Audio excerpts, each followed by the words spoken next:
Hello everyone and welcome to with Ankul. आज के इस वीडियो में हमारे साथ जुड़ रहे होंगे अभिजीत त्रिपाठी भैया। अभिजीत त्रिपाठी भैया के बारे में बताएं तो सबसे पहले तो यही जान लीजिए कि भैया बीएचयू के लॉ फैकल्टी में एलएलएम के स्टूडेंट हैं अभी करंटली।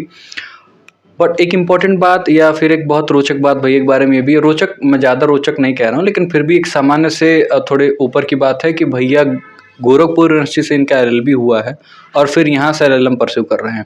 ये मैं इसलिए मेंशन कर रहा हूँ कि आजकल होता क्या है कि स्टेट यूनिवर्सिटी के स्टूडेंट्स बार बार ये एक्सक्यूज़ देते रहते हैं कि हम स्टेट यूनिवर्सिटी में पढ़ रहे हैं, हमारे यहाँ रिसोर्सेज की कमी है, फैकल्टी बहुत अच्छी नहीं है, बहुत सारे एक्सक्यूज़ होते हैं।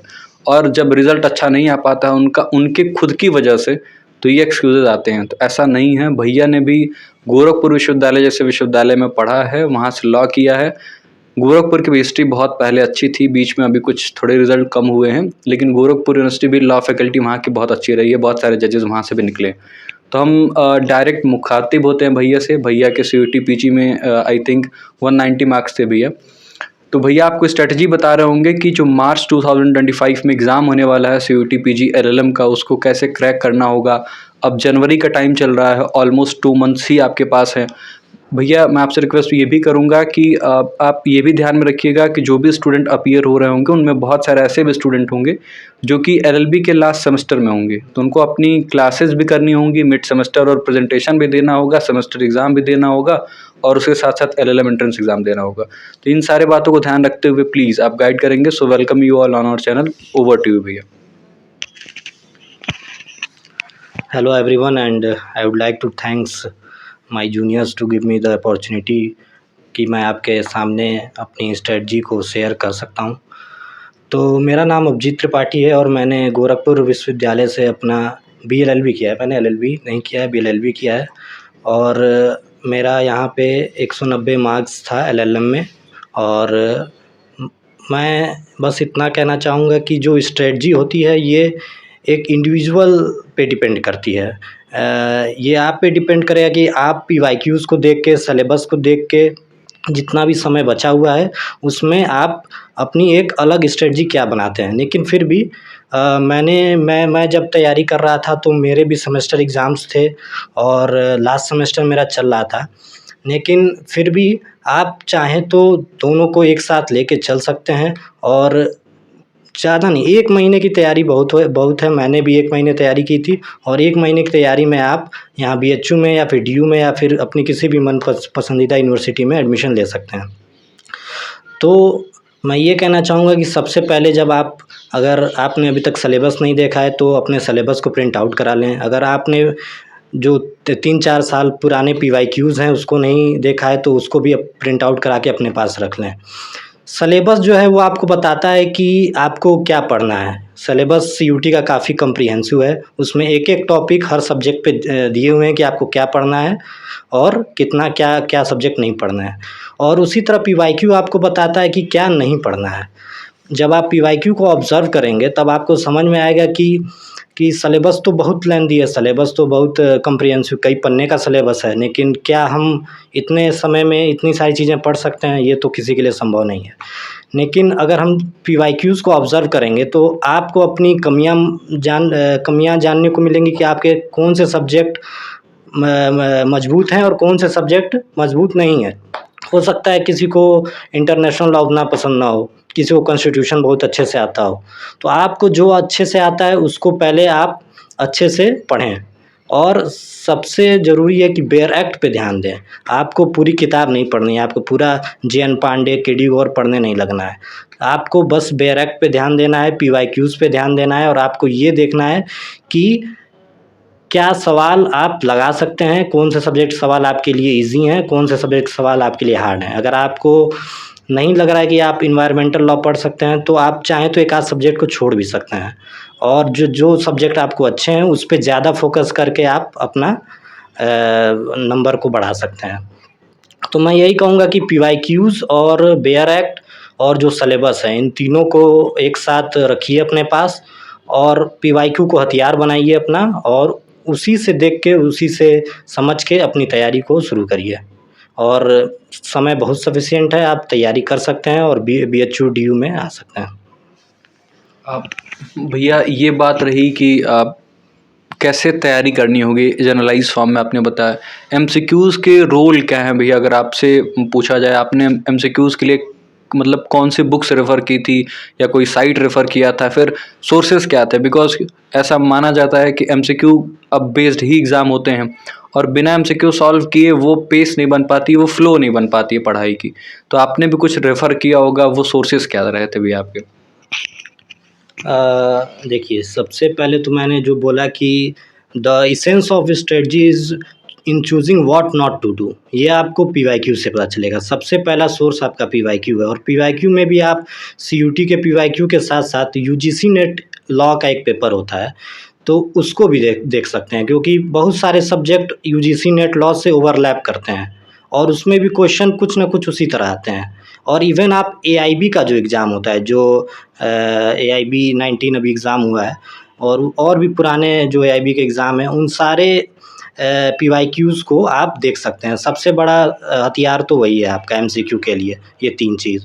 बाकी और भी एमसीक्यूज़ की बुक आती हैं, मेजर लॉ में भी आती हैं, माइनर में भी आती हैं। कई सारे टेलीग्राम चैनल्स हैं, आपके भी टेलीग्राम चैनल्स हैं, तो आप जुड़ सकते हैं इनसे कि ये आपको प्रोवाइड करा सकते हैं बहुत सारे पीडीएफ मटेरियल्स। तो परीक्षा मंथन है, जैसे परीक्षा मंथन की बुक आती है, तो उसमें बहुत सारे एमसीक्यूज़ दिए रहते हैं। तो जितने एमसीक्यूज़ प्रैक्टिस करेंगे इस वक्त तो वही काम आने वाले हैं, लेकिन सबसे ज़रूरी है पीवाईक्यूज़, यूजीसी नेट का, सीयूटी का, एआईबी का, और समय बचता है तो आप ये परीक्षा मंथन भी लगा सकते हैं। तो भैया ये आपका रहा कि कौन से आपको सोर्सेज रेफ़र करने हैं। लास्ट में भैया क्यों आपने गोरखपुर से चल के बनारस ही आके रुके आप? क्या सोर्सेज थे या फिर बोले तो क्या सोर्स ऑफ मोटिवेशन था कि गोरखपुर यूनिवर्सिटी से आपने बीएलएलबी किया? अगर आपके पास शायद आपके पास ऑप्शन ये भी रहा होगा कि आप एलएलएम भी वहीं से कर सकते थे, लेकिन कुछ चीज़ें ऐसी ज़रूर रही होंगी जो आपके मन में आई होंगी कि हमें बीएचयू से ही एलएलएम करना होगा। इस पे अगर आप कुछ अपना ओपिनियन बताना चाहें। सीयूटी के माध्यम से आप चाहें तो 3-4 यूनिवर्सिटी हैं जनरली जो बच्चे टारगेट करते हैं, जैसे डीयू हुआ, बीएचयू हुआ, बीबीएयू हुआ। तो मेरा मकसद बीएचयू में आने का ये था कि एक तो कि मेरा पर्पज़ है कॉम्पिटिटिव एग्ज़ाम्स की तैयारी करना। जो बच्चे चाह रहे हैं कि मैं कॉम्पिटिटिव एग्ज़ाम्स की तैयारी करूँ, तो वो बिना सोचे यहाँ बीएचयू में बिल्कुल आ सकते हैं। ऐसा नहीं है कि यहाँ पे एकेडमिक का बहुत बोझ है। यहाँ पढ़ते हुए 1 सेमेस्टर मेरा बीत गया है, लेकिन मुझे कभी ऐसा नहीं लगा कि एकेडमिक के वजह से आप अपनी तैयारी को पीछे छोड़ना पड़ेगा आपको, ऐसा कुछ नहीं है। लेकिन अगर जो बच्चे चाहते हैं कि वो अलग-अलग स्कोप है लॉ में, तो प्रैक्टिस करना चाहते हैं या फिर और भी चीज़ें एक्सप्लोर करना चाहते हैं, तो डीयू भी उनके लिए बहुत अच्छी जगह है। तो ये तो इंडिविजुअल चॉइस है कि आप क्या क्या आगे अपने लाइफ में परस्यू करना चाहते हैं। तो मुझे थोड़ा समय चाहिए था, इसलिए मैंने बीएचयू को चूज़ किया और बस यही है। भैया लास्ट में इस वीडियो को एंड करने से पहले what should be the safe score कि अगर आप बीएचयू आना चाहते हैं, एलएलएम यहाँ से परस्यू करना चाहते हैं, तो आपके अकॉर्डिंग सेफ स्कोर क्या होगा? क्योंकि पिछले कुछ सालों के ट्रेंड आपने देखे होंगे कट ऑफ्स के, और आपके हिसाब से प्रेडिक्शन तो नहीं कहूँगा बट एक्सपेक्टेड स्कोर क्या हो सकता है इस साल यानी 2025 के लिए? मुझे लगता है कि टोटल मार्क्स 300 का पेपर होता है, 75 क्वेश्चंस होते हैं।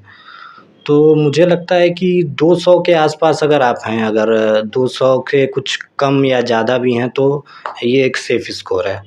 और ये जनरल कैटेगरी के बच्चों के लिए, इसी हिसाब से बाकी बच्चों का भी कट ऑफ बनता है। तो 200 स्कोर इज़ सेफ स्कोर।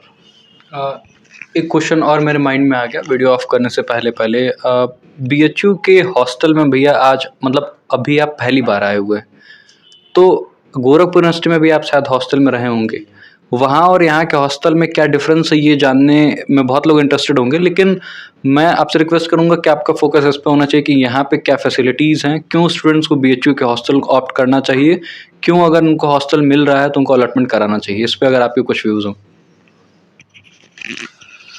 देखिए, हॉस्टल जब आप घर पे रहते हैं तो आप घर के माहौल में आप देखा है कि आपको बहुत खाना बनाने की ज़रूरत नहीं रहती है, बहुत कपड़े धुलने की ज़रूरत नहीं रहती है, और भी जो चीज़ें आपको डिस्ट्रैक्ट कर सकती हैं, वो आप घर पे आपका काम आसानी से हो जाता है। तो कहीं न कहीं जो बीएचयू का हॉस्टल है, वो ये सब सुविधाएँ उपलब्ध कराता है। आप अगर यहाँ बीएचयू के हॉस्टल में रहते हैं, तो आपको पढ़ाई के अलावा और कुछ सोचने की बहुत ज़रूरत नहीं है। आपको यहाँ जो बेसिक सुविधाएँ हैं, खाना-पीना, गर्म पानी और जो भी खेल-कूद यहाँ पे खेलने की भी जगह है, आप अपने फ़िज़िकल, मेंटल हेल्थ दोनों को ध्यान रख सकते हैं। तो आपको यहाँ आना है, बस पढ़ना है, अपने लक्ष्य की तरफ आगे बढ़ना है।